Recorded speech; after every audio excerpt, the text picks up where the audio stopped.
안녕하십니까. 오늘은 7번째 시간입니다. 오늘부터는 기체, 액체, 고체, 물질의 상 부분에 대해서 공부하겠습니다.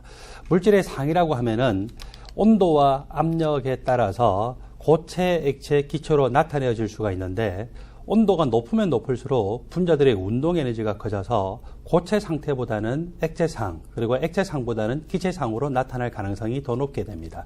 자, 여러분들 교재 124쪽을 보시면은 압력이 일정하다라고 했을 때 온도가 높으면 높을수록 고체에서 액체, 액체에서 기체상으로 나타날 수가 있습니다. 그것이 이 단원의 제일 마지막 부분에 있는 상평형도에서 나타나죠.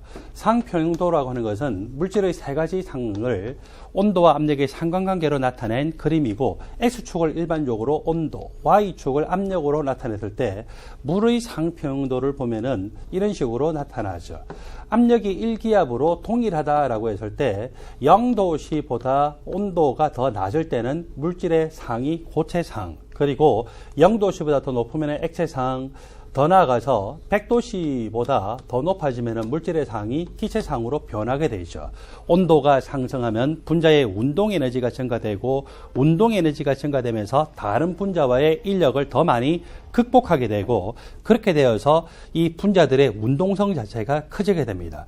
고체상에서는 한 분자가 평균적으로 자기 주위에 있는 3차원적으로 둘러싸고 있는 분자들과 인력이라고 하는데, 액체상에서는 분자의 평균 운동 에너지가 크기 때문에 어떤 일정한 방향으로는 인력을 극복할 수 있고, 기체상에서는 워낙 운동 에너지가 크기 때문에 한 분자가 자기 주위에 있는 모든 분자들과의 인력을 극복하는 것으로 보시면 됩니다.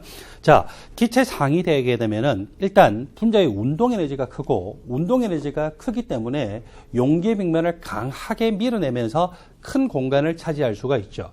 우리가 기체에 대해서 이야기를 할 때는 기본적으로 기체 분자들이 용기 벽면을 밀어내어서 차지하는 가상의 공간에 해당되는 기체의 부피라고 하는 것, 그리고 기체가 부피가 정해져 있을 때 용기 벽면에 가서 충돌하면서 압력을 나타내게 되는데, 그 기체의 압력에 대해서 많이 표현을 하게 됩니다. 여러분들 교재 124쪽 괄호 2번에 보면은, 이번에는 기체의 압력이라고 하는 것을 액체 기둥의 높이로 어떻게 표현하는가 그림으로 설명을 하겠습니다.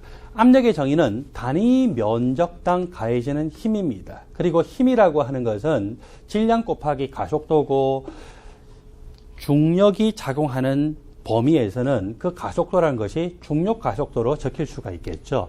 분모 분자의 모두 높이를 곱해주게 되면은 여기 분모의 높이 또 분자의 높이가 곱해졌을 때 분모의 특별히 면적 곱하기 높이가 되면 그것이 부피로 나타날 수가 있죠. 그리고서 여기 부피분의 질량, 그리고 중력 가속도 곱하기 높이로 표현되고, 단위 부피당 존재하는 질량이라고 하는 것이 바로 그 액체 물질의 밀도로 나타날 수가 있습니다. 그러므로 기체의 압력이라고 하는 것을 액체 물질의 밀도, 그리고 액체 물질의 높이를 이용해서 나타내지면은 결국 압력이라는 것은 밀도 곱하기 중력 가속도 곱하기 높이로 표현될 수가 있겠죠. 여러분들 124쪽의 그림을 보면은 대기가 표면에 대해서, 지표면에 대해서 압력이 미칠 때 그걸 우리가 대기압이라고 하죠. 해수면에서의 대기압은 1기압에 해당이 되고, 이 1기압에 해당되는 것을 특정한 액체를 이용을 해서 기둥 높이로 나타낼 수 있겠습니까? 예, 기둥 높이로 나타내 줄 수가 있어요. 보통 표현을 할 때 이렇게 한쪽은 오픈이 되어 있고 한쪽은 클로즈드 되어 있는 이런 긴 유리기구에다가 액체 물질을 채운다라고 하죠. 그리고서 우리가 여기서 사용하는 액체 물질을 수은이라고 생각해 봅시다. 수은을 사용하는 것은 수은이 액체 물질 중에서 가장 밀도가 높은 물질이기 때문에 나중에 이 액체 기둥의 높이로 나타냈을 때 높이가 가장 낮게 나타날 수 있기 때문에 그렇습니다. 수은을 이렇게 앞구까지 채워난 다음에 손가락으로 막고 뒤집어요. 뒤집어서 수은이 어느 정도 채워져 있는 이 용기에다가 손을 담그죠. 물론 이때 손은요, 분명히 어떤 장갑 또는 보호장구를 낀 상태라고 생각하시면 될 겁니다. 자, 이렇게 하고서 손가락을 뺐어요. 손가락을 빼면은 결국 지구의 중심이 수은을 끌어당기기 때문에 액체가 지구 중심 쪽으로 내려가게 되겠죠. 액체가 지구 중심 쪽으로 내려가는 힘과 여기 수은 표면에 대기가 압력을 작용을 시키면서 가하는 그 힘이 두 개가 균형을 이루는 시점에서 더 이상 수은 기둥이 내려가지 않게 됩니다.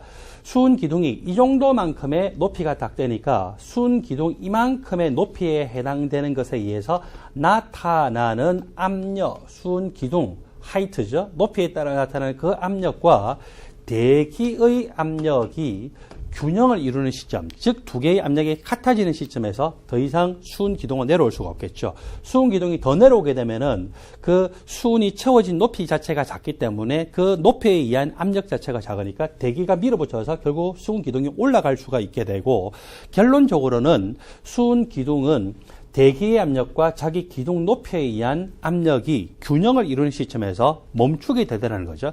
그때 수은 기둥의 높이를 봤더니 밀리미터 단위라니까 760mm 수은 기둥, 그리고 센티미터 단위라니까 76cm 수은 기둥, 그리고 메타 단위라니까 0.76m 수은 기둥, 이렇게 나타낼 수가 있죠. 우리가 수은 기둥이라고 하는 것을 한자어로 760mm 수은주, 76cm 수은주, 0.76m 수은주라고 표현하고, 그때 주자는 기둥 주자를 의미를 하고 있습니다. 수은은 비교적 그 밀도가 높기 때문에 밀도 곱하기 중력과 속도 곱하기 높이에서 이 값이 큰 만큼 높이 값이 상대적으로 작을 수가 있겠죠. 만일에 H2와 같이 수은보다 훨씬 밀도가 작은 물질을 사용했다. H2와 같이 수은에 비하면 밀도가 훨씬 작은 거. 수은은 25도씨를 기준으로 했을 때 밀도가 약 13.5인데 H2O는 25도씨를 기준으로 했을 때 밀도 값이 약 1이니까 수은보다 13.5분의 1 정도밖에 안 되죠. 그래서 그 밀도 값이 작다라면은 높이가 어때요? 그만큼 높아져야 되겠죠. 그래서 밀도가 수은에 비해서 13.5분의 1밖에 안 된다라면은 물기둥을 했을 때 높이는 수은주를 했을 때보다 높이가 얼마? 13.5배가 되겠죠.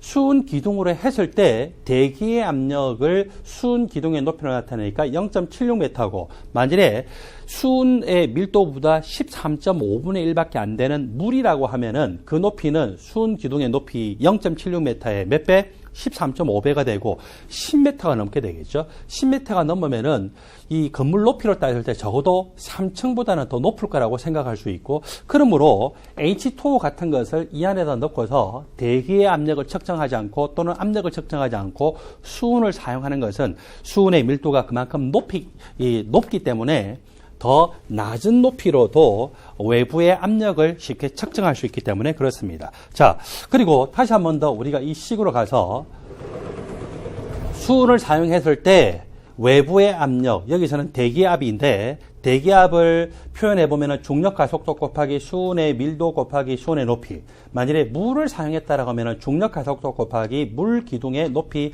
곱하기 물의 밀도를 나타내지고, 여기서는 이 우변에 있는 두 개의 항만 생각을 해보면 양변에 모두 이 중력과 속도가 있기 때문에 중력과 속도를 소거하게 되면 수은의 밀도 곱하기 수은 기둥의 높이는 물의 밀도 곱하기 물의 높이로 나타나고, 따라서 수은 기둥의 높이가 아닌 물 기둥의 높이로 나타내보면 그때 외부의 압력이 이런 식으로 묘사가 될 거다라고 생각할 수가 있겠죠. 물이 아니라 황산 수용액이라든지 다른 액체를 사용할 때도 마찬가지 방식으로 이런 공식에 하면은 다른 어떤 X라고 하는 그 액체를 사용을 해서 외부의 압력을 이렇게 높이로 나타내진다면은 수은의 높이 곱하기 X라는 액체 물질의 밀도 분의 수은의 밀도로 해서 표현할 수가 있습니다. 여러분들 교재 125쪽으로 갑니다. 125쪽으로 가면은 기체의 법칙이 나타나고 있죠. 기체의 법칙은요, 여러분들이 크게 5가지를 분류해서 공부하시면 됩니다.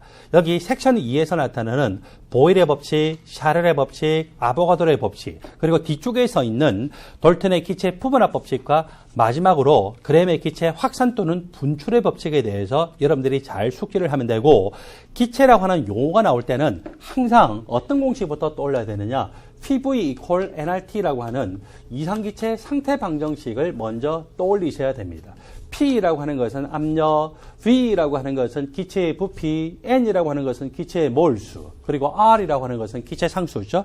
라지 T라고 하는 것은 절대 온도에 해당이 됩니다. 이것이 이상기체 상태 방식이고 기체에 관한 문제에서는 거의 10문제 중에서 8문제, 9문제 정도가 항상 PV 이퀄 nRT라고 하는 이상기체 상태 방식을 사용한다라고 하는 것을 주의하셔야 돼요. 심지어 돌텐의 기체 푸분합 법칙에서도 PV 이퀄 nRT를 먼저 사용을 해서 문제를 풀기 시작합니다. 그리고 그레임의 기체 확산 또는 분출의 법칙도 사실 PV 이퀄 nRT라고 하는 공식을 중간 단계에서 이용을 해서 유도가 된 식이라고 보셔야 되겠죠. 먼저 이 이상기체 상태 방정식이 나오게 된 법칙이 3가지가 있어요. 그것이 보일의 법칙과 샤를의 법칙과 아보가드로의 법칙입니다. 여러분들 교재 125쪽을 보면은 첫 번째로 보일의 법칙입니다.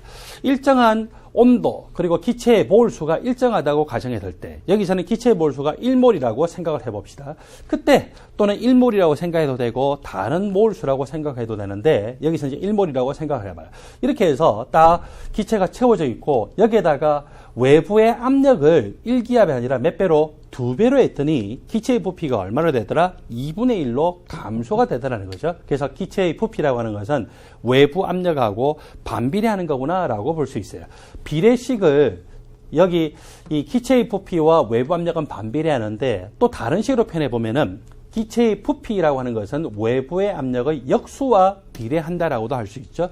기체의 부피와 외부의 압력의 역수가 비례하는데 비례식을 정식으로 고치기 위해서는 뭐가 도입되면 됩니까? 상수가 도입되면 되겠죠. 그래서 여기서는 임의의 상수 K1이라는 것이 도입이 됐습니다. 그리고서 양변에 P를 곱하게 되면 PV 이퀄 K1으로 나타내지고 이때 이 K1이라고 하는 것은 상수값이죠. 만일에 온도가 일정하고 기체 몰수가 일정하다면 PV의 곱은 항상 K1이라고 하는 상수값을 나타내게 될 겁니다. 이것을 그래프 형태로 나타내 볼까요?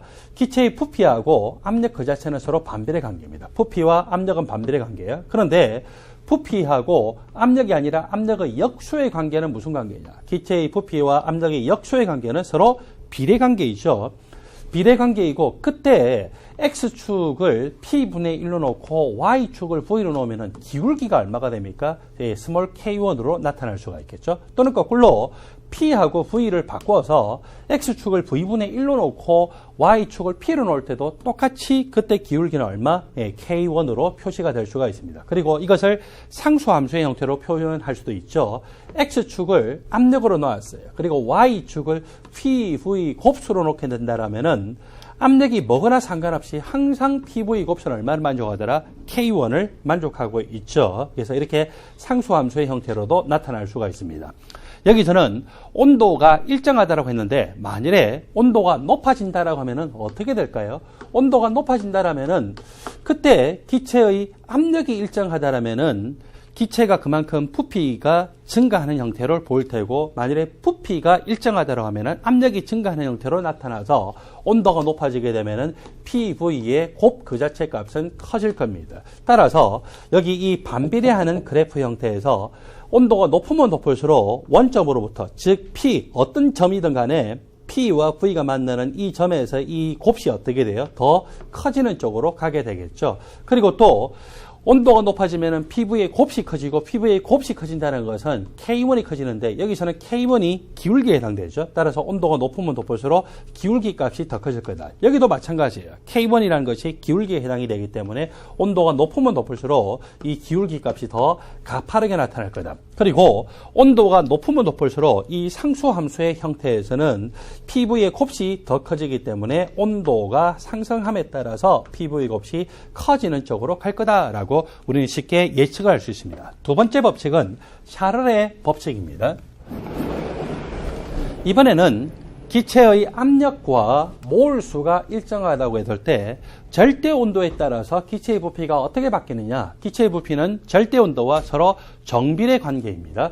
정비례 관계이고 이 비례식을 정식으로 나타내 보면은 상수가 도입되게 되겠죠. 그래서 K2라고 하는 상수가 도입되는데 이 K2라고 하는 상수가 도입돼서 정식으로 표현되어 있어요. 여기서도 X축을 T로 나눠주게 되면은 T분의 V 값이 항상 일정한 상수가 K2다라고 표현할 수가 있습니다. 이 피스톤 형태의 그림으로 보면은 원래 외부의 압력이 1기압이었어요. 그리고 기체의 부피가 22.4리터였어요. 그리고 절대 온도가 300켈빈이고 기체의 몰수가 몇 몰인지는 모르지만 일정한 몰수로 이렇게 유지가 되고 있었는데 온도가 상승하게 되면은 기체의 운동 에너지가 증가가 되죠. 카이네틱 에너지가 증가되고 따라서 기체 분자가 절대 온도가 상승하는 것에 정비례해서 운동 에너지가 증가되면서 피스톤을 바깥으로 밀어내게 되기 때문에 절대 온도가 2배만큼 높아졌더니 기체의 부피가 2배로 나타났더라.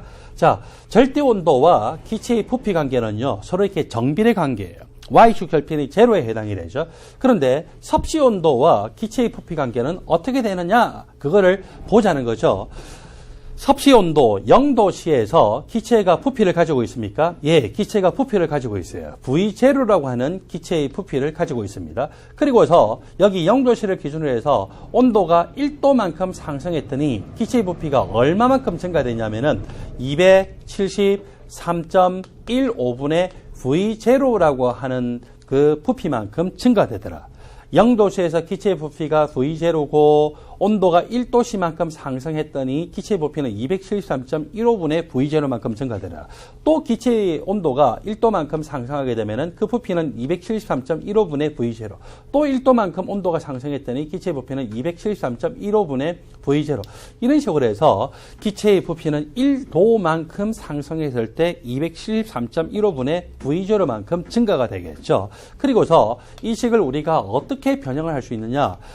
왼쪽에 V, 기체의 부피라고 하는 것을 그대로 가만히 내버려 두고서 여기서 우리가 공통적으로 존재하는 것 273.15분의 V0를 묶어내죠. 273.15분의 V0를 묶어내게 되면은 첫 번째 항은 V0였는데 273.15분의 V0를 묶어냈기 때문에 273.15가 남게 되고 두 번째 항에서는 273.15분의 V0를 묶어내니까 여기 스몰 t라고 하는 섭씨 온도의 스케일이 그대로 남게 되겠죠. 이렇게 해서 이 값 전체가 얼마가 되냐면은 절대 온도로 표현됩니다. 그래서 기체의 부피라고 하는 것은 273.15분의 V0 곱하기 절대 온도로 표현되고 위에서 우리가 표현한 바에 의하면 이 값이 바로 뭐라고요? 예, 스몰 K2에 해당이 되죠. 그래서 식이 기체의 부피는 스몰 K2 곱하기 절대 온도로 표현될 수가 있겠죠. 절대 온도로 표현하면은 기체의 부피는 K2 곱하기 T이고 그리고 이 T라고 하는 것은 절대 온도입니다. 그리고 K2라고 하는 것이 바로 얼마라고요? 273.15분의 V0죠. 섭씨 온도로 표현하게 되면 이런 식으로 표현될 수가 있습니다. 섭씨 온도로 표현한 이 왼쪽 그래프를 다시 한번 더 볼까요? 0도씨에서 기체의 부피는 어떤 일정한 부피를 가지고 있어요. 그리고서 온도가 점점 더 낮아졌더니 기체의 부피가 점점 더 낮아져서 이론적으로 마이너스 273.15 도씨가 되면은 그 온도가 바로 0켈빈이죠. 그래서 0켈빈이 됐더니 기체의 부피가 제로로 나타났더라. 이것은 어떤 기체를 가정한 경우냐면은 이상기체를 가정한 경우에 해당이 돼요. 실제 기체는 온도를 점점 낮추다 보면은 그것이 끓는 점이나 녹는 점에 도달하면서 기체가 액체로 바뀐다든지 고체로 변화가 되겠죠. 그러면서 기체의 부피가 이 전형적으로 선형적인 감소를 보는 것이 아니라 거의 제로까지 뚝 떨어지게 될 겁니다. 그래서 이렇게 선형적으로 계속 기체의 온도가 감소함에 따라서 부피가 감소하는 것은 이것은 어떤 기체를 가정한 경우다? 이상기체를 가정한 경우이죠. 자, 결론적으로 이야기합니다. 샤럴의 법칙은 기체의 부피는 절대 온도에 정비례하더라. 그리고 보일의 법칙은 기체의 부피는 압력의 역수에 정비례하더라. 압력에는 반비례하지만 압력의 역수에는 정비례하더라. 자, 그리고 나머지 세 번째 아보가드로의 법칙이 있죠. 이번에는 기체의 온도와 압력이 일정합니다. 온도와 압력이 일정할 때 기체의 부피는 몰수에 정비례하더라. 원래 1기압이고 몰수가 0.5몰이고 부피가 22.4리터일 때 그때 이 기체의 기체가 이런 상태에 있었는데 기체의 몰수를 2배로 증가시켰어요. 0.5몰이 아니라 1몰로 증가시켰죠. 기체 몰수가 많아지면은 여기 피스톤에 충돌하는 기체 분자 수가 2배만큼 평균적으로 많아지기 때문에 이 기체의 부피가 2배만큼 되겠죠. 그래서 기체의 부피와 기체의 몰수는 서로 정비례 관계에 있더라. 자, 여기서부터 뭐가 나오느냐면은 기체 상수라고 하는 것이 나올 수가 있습니다. 여러분들 교재 127쪽을 보면은요. 127쪽 세 번째 섹션 PV equal nRT라고 하는 공식이 나왔습니다. 이 공식이 나온 것은 여러분들 교재 그대로 보세요. 자, 바로 밑에 보니까 기체의 부피는 외부 압력에 반비례하고 기체의 몰수에 정비례하고 또 절대 온도에 정비례하죠. 이렇게 비례하는 식을 정식으로 고쳤더니 뭐가 도입되더라? 상수가 도입됐어요. 세 번째 아보가드로 법칙에서 기체의 부피는 몰수에 비례한다라고 했을 때 이 비례식을 정식으로 고칠 때 상수를 스몰 k3다라고 적용했으면 여기서는 그때 상수를 스몰 k4다라고 표현할 수도 있겠죠. 요거 곱하기 P분의 NT 이렇게 되면은 이제 비례식이 아니라 뭐가 되세요? 정식이 됐죠.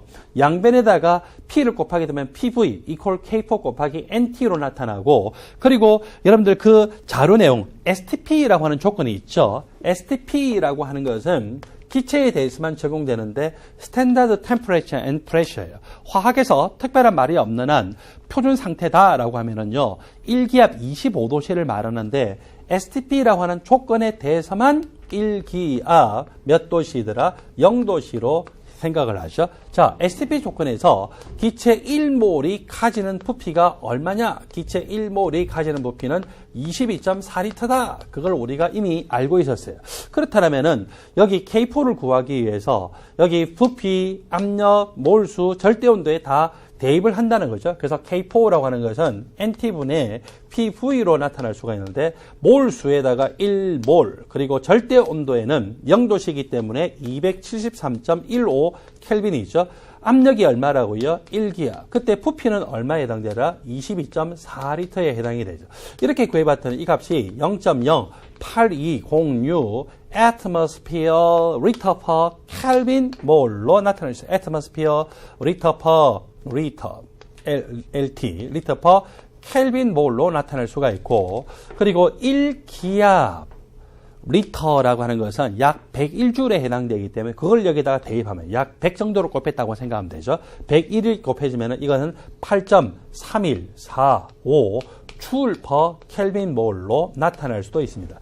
기체 상수가 0.08206 atmosphere liter per Kelvin 몰 그리고 기체 상수가 8.3145 줄 퍼 켈빈 몰이 나오는데 부피와 관련해서 기체 상수를 적용할 때는 0.08206 atmosphere liter per Kelvin 몰 그리고 에너지와 관련해서 또는 일과 관련해서 열과 관련해서 이 기체 상수를 적용할 때는 줄 단위가 있는 8.3145 줄 퍼 켈빈 몰을 적용할 수가 있습니다. 자, 이렇게 해서 기체 상수 값이 나오게 되고 이 K4라고 하는 것을 이제부터는 뭐라고 한다고요? From now on 기체 상수 R이라고 하자. 그래서 R을 그대로 대입하게 되니까 양변을 P로 곱하면은 결국 얼마가 되더라고요? PV equal nRT라고 하는 이상기체 상태 방정식이 구해줄 수가 있겠죠. 그래서 이상기체 상태 방정식에서 기체 상수라고 하는 것이 STP 조건에서 이상기체 1몰이 가지는 부피가 22.4리터다.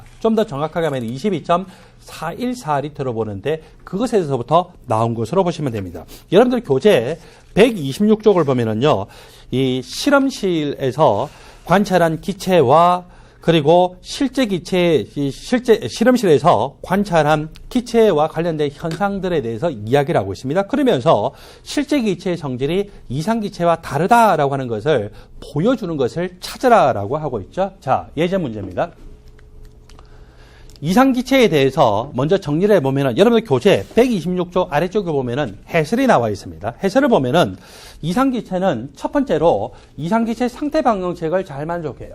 이상기체 상태 방정식 어떻게 나왔어요? 보일의 법칙, 샤를의 법칙, 아보가드로의 법칙으로서 나왔죠. 기체의 부피는 보일의 법칙에 하면은 외부 압력에 반비례하더라. 샤를의 법칙에 하면은 기체의 부피는 절대 온도에 비례하더라. 아보가드로의 법칙에 하면은 기체의 부피는 몰수에 정비례하죠. 또 이 기체 분자 운동론이라는 것이 있는데, 기체 분자 운동론은 이상기체를 모델로 해서 기체에 대한 성질을 이야기하는 것인데 이것은 곧 이상기체의 성질이라고 생각하시면 돼요. 즉 다시 이야기하면은 이상기체라고 하는 것은 온도나 압력에 상관없이 항상 이상기체 상태 방식을 잘 만족하는 기체, 또 이상기체라고 하는 것은 기체 분자 운동론의 모델에 여기 5가지 내용 또는 더 줄여가지고 4가지 내용으로 보기도 하는데 이것들을 잘 만족하는 거다라고 이야기를 하죠. 자, 첫 번째로 기체는 불규칙한 방향으로 직선 운동을 합니다. 두 번째로 기체 분자 간의 인력이나 반발력이 작용하지 않아요. 세 번째로 기체 분자는 그 자체의 부피가 없습니다. 그 자체의 부피가 0이라고 하죠. 그 자체의 부피하고 기체의 부피는 달라요. 자, 제가 기체 분자로 생각하면 제 몸뚱아리의 부피가 있잖아요. 이게 기체 분자 그 자체의 부피고, 제가 기체라고 생각했을 때 용기벽면을 밀어내서 차지한 가상의 공간이 있죠. 그게 바로 기체 부피예요. 다시 한번 이야기합니다. 제가 기체 분자라고 하면은 제 몸뚱아리의 부피를 뭐라고요? 기체 분자 그 자체의 부피. 그리고 기체의 부피라고 하는 것은 기체 분자가 용기벽면을 사방으로 밀어내요. 용기벽면을 밀어내서 차지하는 가상의 공간을 기체 부피라고 합니다. 기체 분자 간의 충돌이 날 때는 완전 탄성 충돌을 한다라고 합니다. 완전 탄성 충돌이라는 것은 기체 분자 2개가 충돌했다고 했을 때 충돌하기 전에 2개가 갖고 있던 전체 운동 에너지, 그리고 충돌한 후에 2개가 어떤 식으로 운동 에너지가 배분되는지는 모르지만 그때 또 가지고 있는 전체 운동 에너지의 합이 어때요? 같다. 이게 바로 완전 탄성 충돌입니다. 마지막으로 기체 분자의 운동 에너지는 오로지 절대 온도에 정비례합니다. 자, 이 가지가 바로 기체 분자 운동론에 관한 내용이죠. 이것과 함께 이상기체 상태 방정식, 이상기체 상태 방정식을 유도하는 데 사용했던 보일의 법칙, 샤렐의 법칙, 아보가드로의 법칙을 잘 만족하는 기체. 그걸 뭐라고 합니까? 이상기체라 하죠. 이상기체는요, 다른 물질로 변하지도 않아요. 이상기체는 상이 변하지도 않습니다. 이상기체가 액체로 된다든지 고체로 되는 일은 없어요. 이상기체가 다른 종류의 이상기체로 변하는 일도 없어요. 자, 동그라미 1번부터 볼까요? 고무풍선에 든 헬륨 기체가 빠져나간다. 자, 조금 전에 보니까 이상기체는 그 부피가 얼마입니까? 제로죠. 그 자체의 부피가 제로이기 때문에 고무풍선을 구성하고 있는 고무분자들이 있을 거 아니에요. 고무분자들이 있고 이 고무분자들 사이사이에 빈틈이 있을 텐데 이 빈틈 사이로 뭐가 빠져나가요? 이상기체는 자유롭게 빠져나갈 수가 있죠. 실제로 헬륨이라고 하는 기체는 모든 존재할 수 있는 실제 기체 중에서 가장 그 자체의 부피가 작아요. 따라서 거의 이상기체처럼 부피가 너무너무 작기 때문에 헬륨이라고 하는 기체는 고무풍선의 벽면을 잘 빠져나갈 수가 있습니다. 그러니까 여기서는 헬륨이 마치 기체의 부피가 0인 이상기체처럼 거동한 것으로 볼 수가 있겠죠. 그 다음에 두 번째, 온도를 높이면 찌그러진 탁구공이 부풀어 오른다. 탁구공을 실수로 밟았어요. 자, 이렇게 밟았는데 여기 탁구공이 터지지만 않았으면은 온도를 높이게 되면은 이 안에 있던 기체 분자들이 운동 에너지가 증가되면서 어떻게 돼요? 자기 이 벽면을 밀어내죠. 기본적으로 기체 분자가 이렇게 존재하고 있는 상태에서 온도가 높아지면은 기체의 부피가 뭐에 의하면은 샤를의 법칙에 의하면은 증가되죠. 그래서 샤를의 법칙에 의하면은 기체 부피가 증가되면서 탁구공을 다시 원래대로 부풀어 오르게 할 수가 있습니다. 선택지 2번의 내용도 옳은 설명이죠. 샤를의 법칙을 잘 만족한다. 이것은 바로 이상기체의 성질입니다. 세 번째로, 열기구 내에 공기를 가열하면 열기구가 위로 올라간다. 열기구 내에 공기를 가열하게 되면은 이 열기구 내에 있는 공기 분자들의 운동 에너지가 증가되고 또 어떻게 돼요? 기체의 부피가 기본적으로 증가가 되겠죠. 그래서 기체의 부피가 증가가 되고 그때 기체 분자들의 개수는 거의 일정한데 부피가 증가되면은 밀도가 작아지게 되겠죠. 그렇게 되어서 다른 바깥쪽에 비해서 자기가 밀도가 작으면은 결국 자기가 뜨는 현상이 나타날 거다. 그렇게 볼 수가 있습니다. 선택지 3번의 내용은 옳은 설명입니다. 선택지 4번, 온도를 낮추면 산소 기체가 응축되어서 액체 산소가 된다. 자, 절대 온도와 기체의 부피의 상관관계를 볼까요? 이상기체라면은요, 온도가 낮아지면 낮아질수록 기체 부피가 점점 작아져서 0켈빈이 됐을 때 기체 부피가 딱 0리터로 나타나게 됩니다. 그런데 산소 분자와 같이 실제 기체는 이 온도가 충분히 높은 상태에서 점점 온도를 낮추다 보면 어떤 온도에 딱 도달하니까 갑자기 어때요? 부피가 뚝 떨어지죠. 이렇게 뚝 떨어져서 그 다음에 또 온도를 낮추면은 여기 기체 부피가 감소가 되고 이렇게 현상이 나타나는데 이건 왜 그러냐면은 물질의 상이 바뀌었기 때문이죠. 기체로 존재하다가 온도가 일정 수준에 딱 도달하면 어떤 온도에 도달합니까? 끓는 점이죠. 끓는 점보다 온도가 더 낮아지면 기체는 더 이상 기체로 존재할 수 없고 뭐로 존재합니까? 액체로 존재하면서 부피가 거의 수십 분의 1에서 수백 분의 1로 감소가 되죠. 그래서 저렇게 상이 변화가 됐다라고 하는 것은 이상기체에서는 절대로 있을 수가 없는 겁니다. 그러므로 여기서 실제 기체의 성질이 이상기체와 다르다라고 하는 것을 보여주는 것은 선택지 4번이 되겠죠. 답은 4번입니다. 선택지 5번도 계속 이야기해 볼까요? 일정한 온도에서 기체에 가하는 압력을 높이면 부피가 감소한다. 무슨 법칙입니까? 보일의 법칙이죠. 보일의 법칙에 의하면 기체의 부피는 압력, 외부 압력에 반비례하더라. 또는 압력의 역수에 비례하더라. 선택지 5번도 실제 기체가 이상기체처럼 거동하는 것을 표현하고 있습니다. 보통 1기압 25도씨 상태에서 대부분의 실제 기체들은요, 거의 이상기체처럼 거동을 할 수가 있어요. 근데 온도가 너무 낮아지거나 압력이 너무 높아지게 되면은 그때는 실제 기체가 이상기체처럼 거동을 하기가 어려워지죠. 온도가 너무 낮아진다라고 하는 것은요, 기체 그 자체, 실제 기체가 어떻게 됩니까? 액체나 고체로 상이 변화되기 때문에 이상기체처럼 거동할 수가 없는 것으로 보시면 됩니다. 여러분들 교재 127초 이미 보일의 법칙과 샤렐의 법칙과 아보가드로의 법칙을 조합을 해서 우리가 이상기체의 상태 방정식을 구할 수가 있었습니다. 그렇다면 실제 기체와 이상기체가 어떤 차이가 있는가를 이제 따져보는데, 실제 기체와 이상기체의 차이를 따져보기 전에 우리가 한 가지만 생각을 해봅시다. 제가 강의를 하고 있는 이 강의실 안에 있는 실제 공기 분자들은 이상기체에 가까울까요? 이상기체로부터 거리가 멀까요? 이상기체에 가깝습니다. 제가 강의하는 이 강의실 내에 있는 공기 분자들은요, 충분히 높은 온도 상태예요. 그리고 충분히 낮은 압력 상태이기 때문에 거의 이상기체처럼 거동할 수 있어요. 그런데 우리가 지금 살아가고 있는 이 압력이 1기압인데 1기압보다 더 높아져서 20기압, 30기압, 40기압으로 수십 기압 정도로 압력이 높아지게 되면은 실제 기체 분자들은 외부 압력에 반비례해서 부피가 작아지죠. 그래서 압력이 커진다라고 하면은 기체의 부피가 작아져요.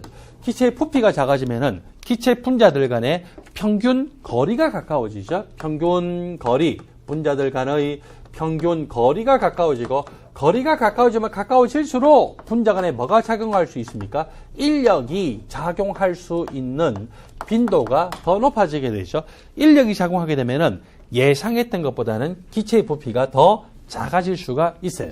기체의 부피라는 것은 기체 분자가 용기 벽면을 밀어내서 차지하는 가상의 공간인데, 제가 이렇게 딱 밀어내려고 하는데 제 옆으로 지나가는 다른 기체 분자가 인력이 작용해서 저를 뒤로 끌어당긴다면 제가 이렇게 밀어낼 때 그 충돌량이 순간적으로 예상보다 작을 수가 있겠죠. 그래서 이렇게 인력이 작용하게 되면은 이 실제 기체에서 나타나는 부피라고 하는 것은요, 이상 기체라고 가정했을 때의 부피보다 더 작아질 이 가능성이 높아지겠죠. 자, 이런 부분에 대해서 메테인 분자를 가지고서 예를 들고 있습니다. 이상기체의 상태 방정식이라고 하는 것은 PV equal nRT입니다. PV equal nRT이고, PV equal nRT를 여러분들 이 왼쪽에다가, 여러분들 교재를 보니까 오른쪽에 공간이 있다, 그죠? 그래서 오른쪽에다가 PV equal nRT를 적어 놓으세요. 그리고서 양변을 nRT로 나눠요. nRT로 나누면은 좌변은 nRT분의 PV, 우변은 nRT로 나누면 얼마가 됩니까? 1로 나타나겠죠. X축의 값을 압력으로 놓고 Y축의 값을 nRT분의 PV로 놓게 됩니다. 특별히 이 nRT분의 PV라고 하는 것을 우리가 G라고 이렇게 표현해서 이것을 압축인자 또는 압축률 인자라고 표현합니다. 자, 요렇게 놓게 되면은요, 압력과는 상관없이 항상 Y축은 뭐를 만족합니까? nRT분의 PV가 1을 만족을 하겠죠. 그래서 이것이 바로 이상기체 상태 방정식을 잘 만족하는 기체고, 이상기체 상태 방정식을 잘 만족하는 기체가 바로 무슨 기체다? 예, 이상기체이죠. 그래서 여러분들 교재 127쪽을 보면은요, 이상기체는 압력이 여기 0기압 근처 바로 옆에 있는 1기압이거나 압력이 100기압이거나 압력이 200기압이거나 압력이 400기압이거나 압력이 800기압이거나 상관없이 항상 nRT분의 PV 압축 인자값이 얼마를 만족합니까? 1.0을 만족을 하고 있죠. 자, 이 기체가 바로 무슨 기체라고요? 예, 이상 기체입니다. 그런데 메테인과 같은 실제 기체들은요, 이렇게 압력이 수십 기압 이상으로 증가가 되면 무슨 일이 나타난다고요?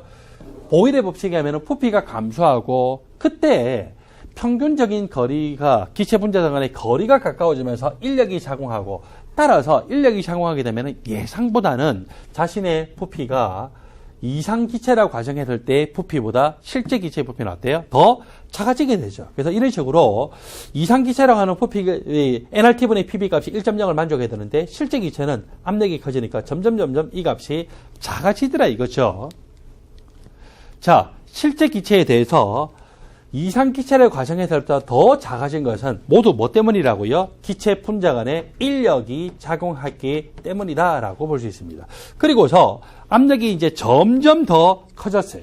압력이 더 커지게 되면은 부피는 더 감소하게 되죠. 부피는 더 감소하게 되고, 원래 이상 기체라고 생각하면은 PV의 곱이 일정해야 돼요. PV 곱이 일정해야 되는데 부피가 점점 작아지다 보면은 실제 기체는 뭘 갖고 있습니까? 그 자체의 부피를 가지고 있어요. 그 자체의 부피를 갖고 있기 때문에 어느 정도 이상으로 압력을 증가시켜서 기체의 부피가 작아지면은 이제 기체 분자들끼리 부딪히죠. 기체 분자들끼리 부딪혀가지고 더 이상 기체의 부피 자체가 감소하기가 어렵게 돼요. 그래서 부피가 작아지다가 일정 수준 이하로 기체 분자가 가까워져요. 기체 분자가 가까워지면 이제 분자 간에 뭐가 생기더라고요? 반발력이 생기죠. 분자 간에 반발력이 생기고, 반발력이 생기면은 더 이상 기체의 부피가 작아지지 않고 기체의 부피가 어때요? 거의 일정한 수준에서 큰 변동이 없다는 거죠. 그런데도 보세요. 기체 부피가 더 이상 거의 작아지지 않고 일정한데 압력은 계속 증가돼요. 그러면은 이 PV의 곱수는 어떻게 됩니까? 증가가 되겠죠. 그래서 압력이 200기압, 300기압 이상으로 더 커지게 되면은 부피는 거의 일정한데 압력만 커지기 때문에 PV의 곱, 여기서는 nRT분의 PV고, 기체의 몰수가 일정하고 온도가 일정하다면 nRT 전체가 상수거든요. 그러므로 우리는 PV 곱수로 볼 수 있는데 이 값이 점점 커지게 되겠죠. 기체의 압력이 보통 200기압, 300기압 이상으로 수백 기압 정도로 너무 클 때는요, 이 기체 분자가 작든지 크든지 상관없이 거의 대부분의 기체들은 그것에 압력이 증가되면서 nRT분의 PV가 이상 기체라고 가정했던 것보다 더 크다라고 볼 수가 있겠죠. 아직도 이 메테인을 기준으로 했을 때 기체의 압력이 이만큼, 외부의 압력이 이만큼이었을 때 이 nRT분의 PV 값이 이상기체로 가정을 할 때보다 더 작은데, 그런데 이 압력보다 더 큰 압력이 되면 이제 이상기체라고 가정했을 때보다 실제 기체의 이 nRT분의 PV의 압축인자 값은 더 크게 나타나고 있습니다. 여러분들 교재 127조 그래프 아래쪽에 제가 상세하게 설명해 놨기 때문에 좀 전에 설명했던 내용과 함께 대조를 해서 공부를 하시기 바랍니다. 그리고 메테인 분자가 아니라 H2 분자가 될 때는 어떻게 되느냐? H2 분자 같은 경우에는요, 압력이 웬만큼 커져도 분자 자체의 사이즈가 너무 작기 때문에 분자 간에 인력이 작용할 수 있는 빈도가 작습니다. 따라서 H2 분자 같은 경우에는 압력이 웬만큼 커져도 nRT분의 PV 값이 거의 이 1을 만족하다가 이제 압력이 너무 커지게 되면은 뭐는 무시할 수 없어요? 분자 자체가 너무 작기 때문에 압력이 적당히 커질 때 인력은 무시할 수 있던데, 압력이 이제 수백 겹 이상으로 증가되면서 기체의 부피가 수백 분의 1로 되고, 따라서 기체 분자들끼리 부딪히는 반발력을 무시할 수가 없게 돼요. 그래서 H2 분자 같이 굉장히 그 분자 사이즈가 작은 거라 하더라도 압력이 수백 겹 이상으로 되면은 nRT분의 PV 값이 이상기체라고 가정해야 될 때보다 더 커지는 것을 볼 수가 있습니다.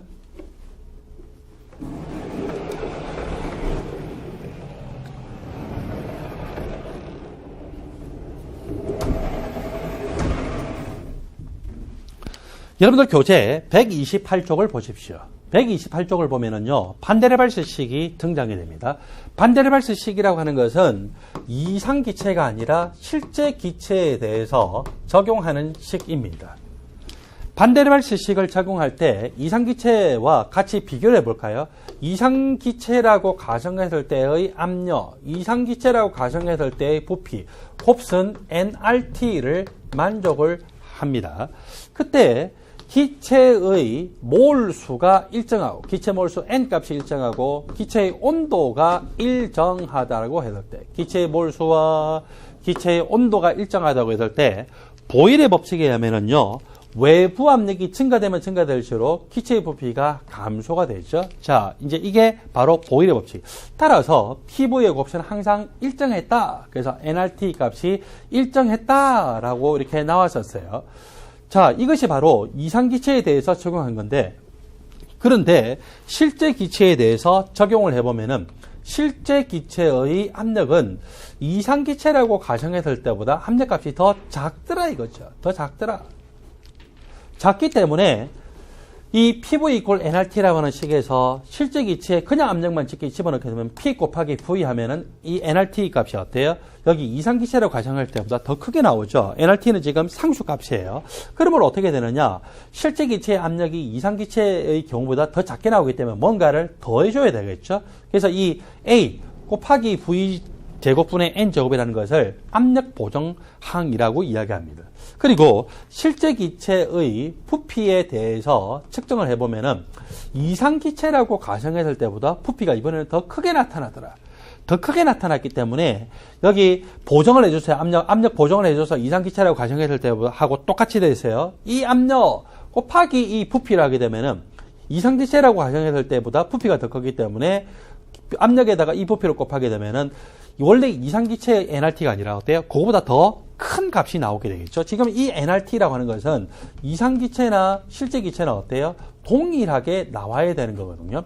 그래서 실제 기체의 부피는 이상기체의 부피보다 크기 때문에 뭔가를 빼줘야 돼요. 빼줘가지고 요 값이 이상기체의 부피와 같게 되더라. 그렇게 되면은 여기 압력은 더하는 걸로 보정해줬고, 그리고 부피는 빼주는 걸로 보정을 해줌으로써 PV의 곱시 이상기체나 실제 기체나 nRT가 일정한 값을 나타내더라. 동일한 값을 나타내더라는 거죠. 그렇다면은 실제 기체의 압력은 왜 이상기체보다 더 작을까요? 자, 압력이라고 하는 것은 기체 분자가 용병면에 빵 하고 가서 충돌을 하면서 나타나는 건데, 기체 분자 간에 인력이 작용하면은 내가 가서 빵 충돌하는데 주위에서 다른 분자들의 인력이 탁 작용해서 끌어당기면 어떻게 돼요? 내가 원래 충돌해야 되는 힘보다 더 약하게 충돌할 수밖에 없겠죠. 그것 때문에 이상기체라고 가정했을 때보다 실제 기체의 압력은 더 작게 나옵니다. 그리고 기체의 부피라고 하는 것은 기체가 용기 벽면을 밀어내서 차지하는 가상의 공간이죠. 근데 실제 기체는 뭐 가지고 있어요? 자기 몸뚱아리의 부피가 있어요. 이상기체라면은 온도가 0켈빈이 되면은 당연히 부피가 제로인데, 실제 기체는 0켈빈이 되더라도 자기 몸뚱아리의 부피가 있기 때문에 절대로 기체의 부피가 제로가 될 수가 없겠죠. 그러니까 실제 기체는 이상기체보다 자기 몸뚱아리의 부피만큼 더 크게 있더라. 자, 이것이 바로 어떤 부피에 해당되냐면은 기체 분자가 1몰당 가지는 부피. 자, 기체의 몰수를 1몰이라고 생각할 때 이상기체라고 가정했을 때의 부피, 그리고 실제 기체 1몰당 가지는 부피를 보니까 실제 기체는 그 1몰당 자체 부피가 있죠. 그게 바로 B예요. 그리고서 N몰을 곱하게 되면 이게 바로 이 기체 N몰이 가지는 자체 부피거든요. 그것만큼 이 값은 이상기체라고 가정할 때 부피보다 그 기체 N몰이 가지는 그 몸뚱아리의 부피만큼이 더 크기 때문에 그만큼 빼줘야 되겠죠. 자, 그 다음에 실제 기체의 압력은 분자들 간의 인력 요소 때문에 이상기체보다 더 작다라고 했는데, 그럼 이제 뭔가 더 해줘야 되는데, 그때 인력이 많이 작용하면 많이 작용할수록 어때요? 기체의 압력은 이상기체라고 가정해둘 때보다 더 작아지겠죠. 어떻게 되면 인력이 더 많이 작용할 수 있을까요? 첫 번째로 원래 기체 분자 그 자체가 인력이 크면 클수록 인력이 많이 작용하는 거예요. 그래서 그 요소가 바로 스몰 a죠. 기체 분자의 인력 그 자체가, 이 기체 분자들 간의 그 종류 자체가 인력이 큰 기체일수록 더 많이 인력이 작용하기 때문에 이상기체보다 더 작아졌기 때문에 더 많이 더해줘야 되겠죠. 그 다음에 기체의 단위 부피당 존재하는 몰수. 이게 바로 뭡니까?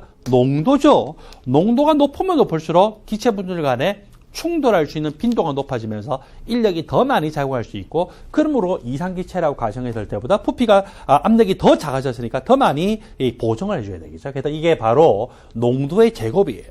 V 제곱분의 N 제곱이라는 것은 V분의 N 전체의 제곱이라고 할 수가 있겠죠. 자, 그렇게 해서 따져봤더니 여기에 압력 보정항, 그리고 부피 보정항, 스몰 a라고 하는 것은 압력 보정상수, 스몰 b라고 하는 것은 부피 보정상수고, 스몰 a라고 하는 것은 기체 분자의 종류 그 자체가 인력이 크면 클수록 a 값이 크더라. 그리고 스몰 b라고 하는 것도 마찬가지죠.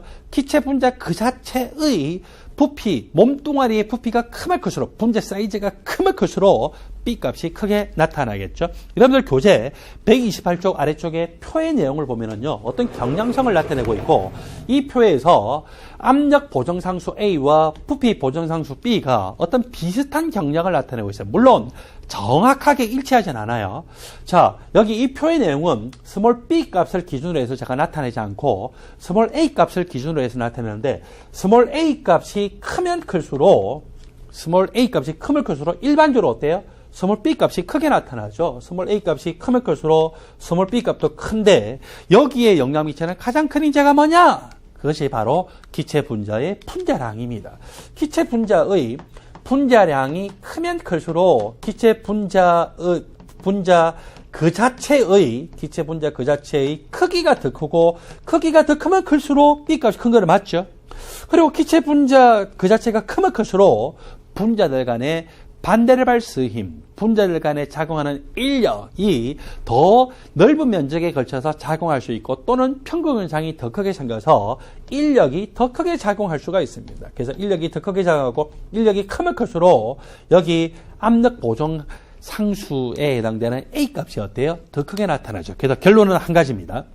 일반적으로 분자량이 크면 클수록 분자 자체의 크기가 크고, 분자 자체의 크기가 크면 클수록 B 값이 크기도 하지만, 분자 자체의 크기가 크면 클수록 편극 현상이 더 크게 생기거나, 분자들 간의 인력이 작용할 수 있는 면적이 더 커서 인력의 합이 커짐으로써 A 값도 커지더라. 그래서 분자량이 크면 클수록 일반적으로 A 값과 B 값이 모두 크더라. 그리고 H2O라든지 암모니아와 같이 수소 결합할 수 있는 것은요, 자기의 B 값에 비해서는 A 값이 비정상적으로 더 크게 나타납니다. 수소 결합이 원래 액체나 고체에서 100% 고려가 되고, 기체에서는 고려가 잘 안 되긴 하지만, 그렇더라도 어때요? 수소 결합력이 작용하는 것을 완전히 무시할 수는 없겠죠. 그래서 수소 결합에 작용할 수 있는 분자들은 자기 B 값에 비해서, B 값은 이렇게 자기보다 더 큰 분자들이 있는데, 그것보다 자기 B 값은 작은데도 불구하고 A 값은 어때요? 더 크게 나타난 것은 이 H2O와 암모니아가 부분적으로 수소 결합할 수 있기 때문에 이런 현상이 나타나죠. 자, 그렇지만 여러분들 표 밑에 동그라미 5를 보면은 물과 같은 이런 분자들이 비정상적으로 A 값이 큰 거는 맞지만, 그러나 수소 결합이 100%는 고려가 안 돼요. 수소 결합이 100% 고려되려면은 분자들 간의 거리가 평균적으로 굉장히 가까운 어떤 고체나 액체 상일 때만 그렇게 나타납니다. 그렇다고 해서 전혀 고려가 안 되는 거 아니죠. 자, 동그라미 1번부터 따져볼까요? 128조 표 아래쪽 동그라미 1번. 분자량이 크면 클수록 분자 간의 인력이 작용할 수 있는 표면적이 넓거나 편극 현상이 커서 분자 간의 인력이 더 크게 생기고 A 값이 크죠. 그래서 스몰 A 값을 봤더니 H2 분자보다는 N2 분자가 A 값이 커요. 또 N2 분자보다 CO2가 분자 사이즈가 크죠? A 값이 더 커요. CO2보다 SO2가 이 표의 내용을 보면 A 값이 더 큰 걸 볼 수 있습니다. 동그라미 2번.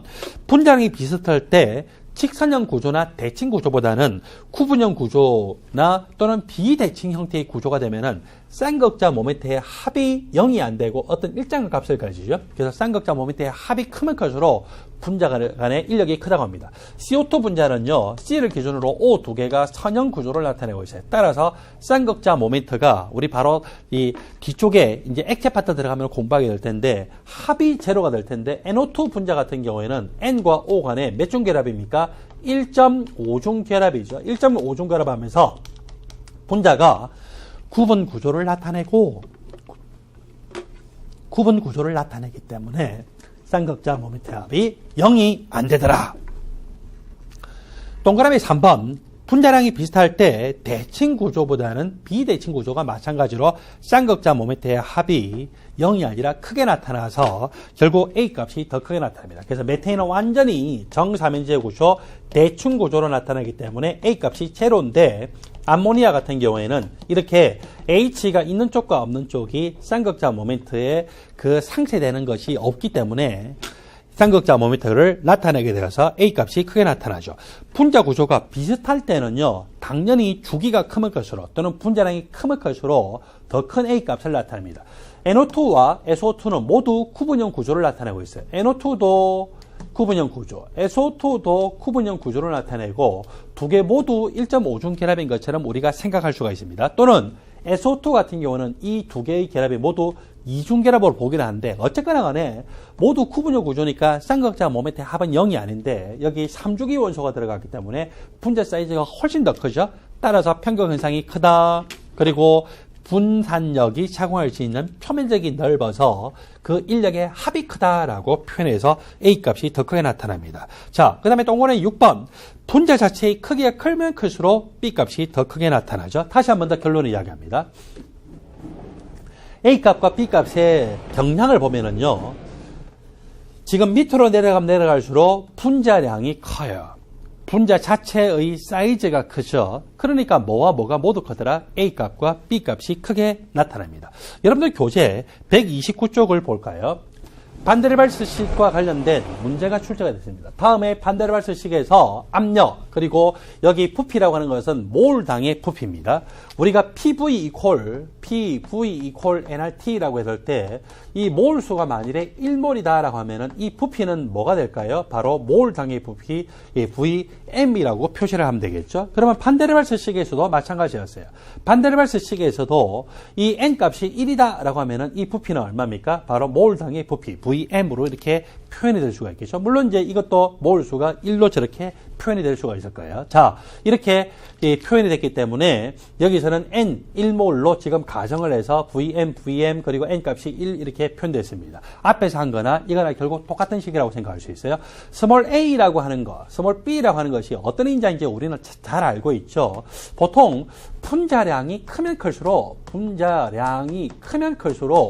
A 값과 B 값이 모두 크게 나타난다라고 하는 것을 우리는 바로 앞에 표에서 볼 수가 있었죠. 그래서 밑에 가의 그래프를 먼저 딱 보면은요, A 값이 크면 클수록 B 값도 거의 크죠? 그래서 라지 A라고 하는 분자를 보니까 A 값이 작고, A 값이 작으니까 B 값도 작죠? A 값이 작으니까 B 값도 작게 나타나더라.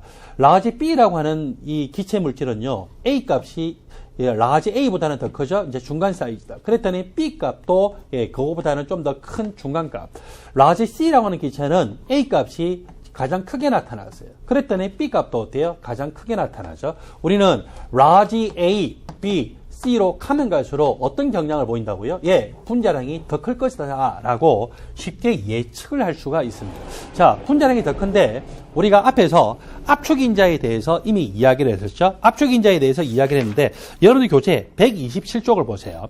127쪽의 내용을 봤더니 127쪽 내용에서 메테인 분자에서 압력이 한 수십 기압 정도로 증가되니까 압력이 커지면 커질수록 점점 이 nRT분의 PV 압축인자 값이 어떻게 돼요? 더 작아지고 있죠.